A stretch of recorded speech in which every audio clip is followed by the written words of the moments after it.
Supreme court مخصوص نشستوں سے متعلق نظر ثانی درخواستوں کی منظوری کا تفصیلی فیصلہ جاری کر دیا گیا۔ فیصلے میں کہا گیا ہے کہ آرٹیکل 187 کا استعمال اس کیس میں نہیں ہو سکتا۔ سہرش خان سے تفصیل جانیں گے۔ شہرش بتائیے گا، نظر ثانی کی درخواستوں کی منظوری کا تفصیلی فیصلہ جاری کیا گیا ہے، کیا ہے اس فیصلے میں مزید؟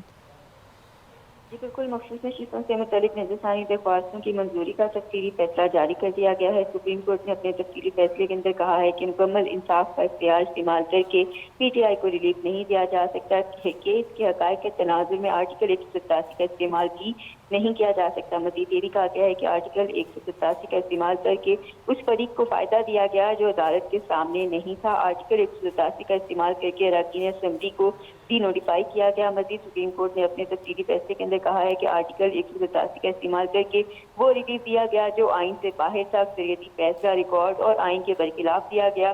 سپریم کورٹ تحریک انصاف کو مخصوص نشستیں دینے کا فیصلہ پرعزم قرار دیتی ہے۔ سپریم کورٹ نے مزید فیصلے کے اندر یہ کہا ہے کہ تمام ججز کا اتفاق تھا کہ سنی اتحاد کونسل مخصوص نشستوں کی حقدار نہیں ہے۔